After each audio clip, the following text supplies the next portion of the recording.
সড়কটির কোথাও কোথাও সৃষ্টি হয়েছে বড় বড় গর্ত, আবার কোথাও কোথাও ধসে পড়েছে। দেখে যে কেউ বলবেন এই সড়কটির আয়ু শেষ। যানবাহন চলা তো দূরের কথা, এখান দিয়ে হেঁটে যাওয়া ঝুঁকিপূর্ণ। এটি সিরাজগঞ্জের উল্লাপাড়ার পাটবন্দর সাতবাড়িয়া সড়ক। ৯০০ মিটার সড়কের অন্তত ৫০ মিটার রাস্তা নির্মাণের মাত্র ৪ থেকে ৫ মাসেই ভেঙে পড়েছে।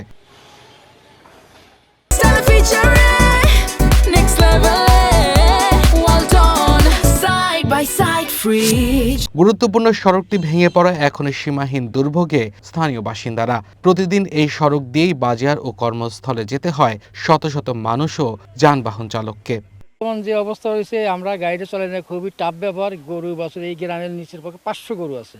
গরু আসলে আমরা যাত্রী নিয়ে দাঁড়া থাকার পর গরুগুলো যাওয়ার পরে আমরা বলছেন গাড়ি নিয়ে যাই। চলার পথে তো ভয় করে যে গাড়ি গড়িয়ে পড়ে যাবে, ভাঙ্গিয়ে শেষ হয়ে গেছে, নিচে মাটি নেই, এই জন্য ভয় করে যাতায়াত সমস্যা হওয়া যায়। এলজিডি অর্থায়নে প্রায় ১,১৫,০০,০০০ টাকা ব্যয় ৯০০ মিটার সড়কটি নির্মাণ করে এশা অ্যান্ড মারিয়া এন্টারপ্রাইজ নামে একটি ঠিকাদারি প্রতিষ্ঠান। এলাকাবাসীর অভিযোগ, রাস্তা নির্মাণের সময় গাইডওয়ালের নিচ থেকে মাটি কেটে ফেলা হয়েছিল। এরপর বৃষ্টির মধ্যেই তড়িঘড়ি করে পিচ ঢালাই করা হয়েছে। নিম্নমানের নির্মাণ সামগ্রী ব্যবহার ও তদারকির অভাবেই সড়কটি দ্রুত নষ্ট হয়েছে। এখন এই রাস্তা হইলো এই হাইরি হাল্লিফার কিছুদিন বাদই ভেঙে গেছে। ঠিকভাবে না বানলে পরে রাস্তা থাকবো কেবারে। রাস্তাটা করার 7 দিনের মধ্যে বৃষ্টি হয়েছে, বৃষ্টিতে ধসে চলে গেছে। এখন আমাদের এখান থেকে গরু বছর গাড়ি ঘোড়া যাইতে খুব কষ্টকর। গাড়িটালের নিচ থেকে মাটিটা নেওয়ার কারণে গাড়িটালটা ধসে গেছে, আগের যে পূর্বের যে গাড়িটাল ছিল। রাস্তাটি তৈরির সাথে জড়িত হেড মিস্ত্রি স্বীকার করেন, নিচ থেকে মাটি তুলে কাজ করা হয়েছে। মাটি যে তোলা হয়নি তা না, মাটি তোলা হয়েছে। আর মাটি তোলার কারণেই হয়তো যদি ভেঙে যায় তারপরেও আমরা সেরে দেওয়ার ব্যবস্থা করে দেব। মানে কার্পেটিং করছি যে বৃষ্টির মধ্যেই। তবে উপজেলা প্রকৌশলীর দাবি, রাস্তা নির্মাণে কোনো অনিয়ম হয়নি। জানেন আপনারা, এবছর অনেক হেভি রেইনফল হয়েছে।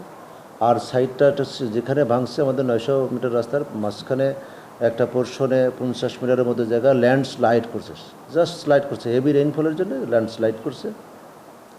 তো এর প্রেক্ষিতে যেহেতু আমাদের কাজটা উইদিন 1 ইয়ার আন্ডার সিকিউরিটি টাইমের ভিতরে থাকে, যেহেতু আমাদের মাত্র 4-5 মাস হয়ে গেছে, আমরা ঠিকাদার যখন আমাদের কাজটা ডিস্টার্ব হয়েছে তখন আমরা ঠিকাদারকে নক করেছি, চিঠি দিচ্ছি। তারা আসছিল, তারা করে দেওয়ার জন্য আসছিল, কিন্তু যখন দেখছি যে সাইডে পানিটা না শুকালে পরে তো ওখানে মাটি যদি উপর থেকে দেওয়াও যায় তাহলে আবার ধুয়ে মাটির জায়গায় চলে যাবে।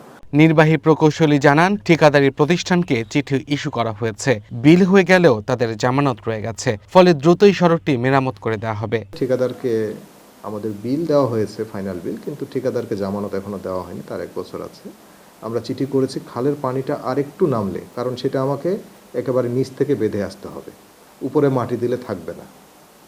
খালের একেবারে নিচে যে টো লাইন, সে টো লাইন থেকে আমাকে ফিলিং করে করে উপরে উঠতে হবে। তো ওখানে এখনও পানি আছে, আপনারা দেখেছেন হয়তো, সে পানিটা নেমে গেলে আমরা এই কাজটা করে নিতে পারবো। পাটবন্দর সাতবাড়িয়া সড়ক দিয়ে প্রতিদিন চলাচল করে কয়েক হাজার মানুষ।